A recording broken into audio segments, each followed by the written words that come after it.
မြန်မာနိုင်ငံ၏အနောက်ဘက်ခြမ်းရခိုင်ပြည်နယ်သည်ကမ္ဘာအာရုံစိုက်မှုကိုဆက်လက်ရရှိနေဆဲဖြစ်သည်ဤဒေသတွင်လက်နက်ကင်ပဋိပက္ခများပြင်းထန်စွာဖြစ်ပွားလျက်ရှိပြီးဒေသခံပြည်သူများ၏ဘဝကိုကြီးမားစွာထိခိုက်စေပါသည်စစ်ရေးပဋိပက္ခများကြောင့်လူသားချင်းစာနာထောက်ထားမှုဆိုင်ရာအကျပ်အတည်းများလည်းပုံမှန်နဲ့ဆိုင်လာနေပါသည်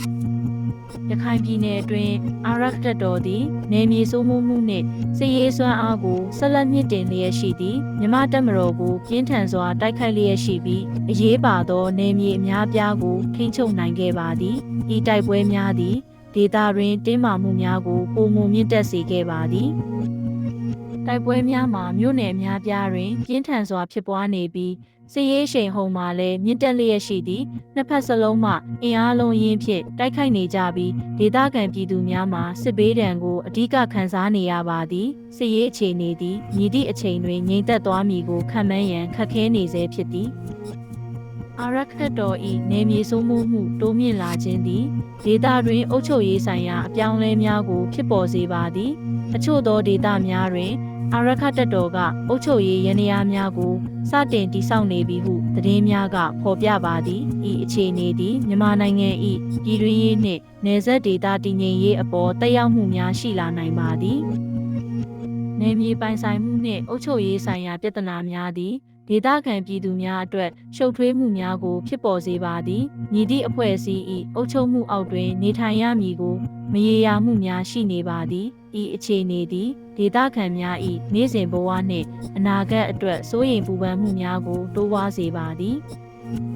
ရခိုင်ပြည်နယ်ပဋိပက္ခကြောင့်လူသားချင်းစာနာထောက်ထားမှုဆိုင်ရာအကျပ်အတည်းမှာအဆိုးရွားဆုံးအခြေအနေသို့ရောက်ရှိနေပါသည်စစ်ဘေးရှောင်ပြည်သူတောင်းနှင့်ချီ၍နေရဲစွန့်ခွာထွက်ပြေးနေကြရပါသည်။င်းတို့သည်လုံခြုံစိတ်ချရသောနေရာများသို့ရောက်ရှိရန်ကြိုးပမ်းနေကြပါသည်။စစ်ဘေးရှောင်စခန်းများတွင်စားဝတ်နေရေးအခက်အခဲများစွာနှင့်ရင်ဆိုင်နေကြရပါသည်။အစားအသောက်တောက်သုံးရေးဆေးဝါးနှင့်အမိုးအကာများလိုအပ်ချက်မှာကြီးမားနေပါသည်။အထူးသဖြင့်ကလေးသူငယ်များနှင့်တက်ကြီးရွယ်အိုများမှာပုံမူထိခိုက်လွယ်သောအခြေအနေတွင်ရှိနေကြပါသည်။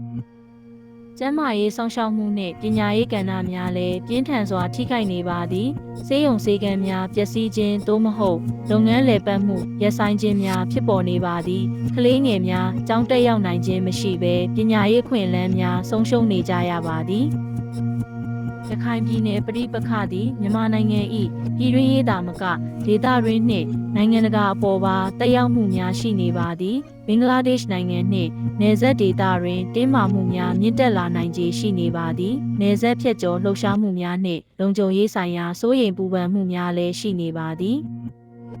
နိုင်ငံတကာအဖွဲ့အစည်းများနှင့်လူ့အခွင့်အရေးအဖွဲ့အစည်းများကရခိုင်ပြည်နယ်အခြေအနေကိုအနီးကပ်စောင့်ကြည့်နေကြပါသည်လူသားချင်းစာနာထောက်ထားမှုဆိုင်ရာအကူအညီများပေးအပ်ရန်ကြိုးပမ်းနေကြတော့လဲစစ်ရေးပဋိပက္ခများကြောင့်အကူအညီပေးရေးလုပ်ငန်းများမှာအခက်အခဲများစွာနှင့်ရင်ဆိုင်နေရပါသည်နိုင်ငံတကာအတိုင်းအဝိုင်းကငြိမ်းချမ်းရေးနှင့်တည်ငြိမ်ရေးအတွက်ဖိအားပေးမှုများပြုလုပ်ရန်တောင်းဆိုမှုများလည်းရှိနေပါသည်ပဋိပက္ခများကြောင့်ရခိုင်ပြည်နယ်၏စီးပွားရေးမှာပြင်းထန်စွာထိခိုက်ပျက်စီးနေပါသည်စိုက်ပျိုးရေးငါးဖမ်းလုပ်ငန်းနှင့်ကုန်သွယ်ရေးလုပ်ငန်းများရပ်ဆိုင်းလူနီးပါးဖြစ်နေပါသည်ဒေသခံပြည်သူများ၏အသက်မွေးဝမ်းကြောင်းမှုများပျက်စီးဆုံးရှုံးနေပြီးစီးရဲမွဲတေမှုပုံမနှဆိုင်လာနေပါသည်လူမှုဘဝတည်ငြိမ်မှုမှာလည်းလုံးဝပျက်စီးနေပါသည်မိသားစုများကွဲကွာနေကြရပြီးစိတ်ပိုင်းဆိုင်ရာထိခိုက်မှုများလည်းကြီးမားနေပါသည်အနာဂတ်အတွက်မျှော်လင့်ချက်မဲ့မှုများနှင့်စိုးရိမ်ပူပန်မှုများကဒေသခံပြည်သူများကိုဖိစီးနေပါသည်ဤအခြေအနေသည်ရေရှည်တွင်လူမှုရေးပြဿနာများကိုပုံမဖြစ်ပေါ်စေနိုင်ပါသည်ရခိုင်ပြည်နယ်တွင်ရေရှည်တည်တံ့သောငြိမ်းချမ်းရေးနှင့်တည်ငြိမ်ရေးရရှိရန်မှာအလွန်အရေးကြီးပါသည်လက်ရှိပဋိပက္ခများကိုနိုင်ငံရေးနည်းလမ်းဖြင့်ဖြေရှင်းရန်လိုအပ်ပါသည်သက်ဆိုင်ရာအဖွဲ့အစည်းများအားလုံးဆွေးနွေးညှိနှိုင်းမှုများပြုလုပ်ရန်တိုက်တွန်းလျက်ရှိပါသည်ဒေသခံပြည်သူများ၏ဆန္ဒနှင့်လိုအပ်ချက်များကိုအလေးထားပြီးဖြည့်ရှင်းပေးရန်လိုအပ်ပါသည်လူသားချင်းစာနာထောက်ထားမှုဆိုင်ရာအကူအညီများအချိန်မီရောက်ရှိရန်နှင့်ပြန်လည်ထူထောင်ရေးလုပ်ငန်းများစတင်နိုင်ရန်နိုင်ငံတကာအတိုင်းအဝိုင်း၏ပူးပေါင်းပါဝင်မှုသည်မရှိမဖြစ်လိုအပ်ပါသည်ရခိုင်ပြည်နယ်၏အနာဂတ်သည်ငြိမ်းချမ်းရေးနှင့်တည်ငြိမ်ရေးအပေါ်တွင်များစွာမူတည်နေပါသည်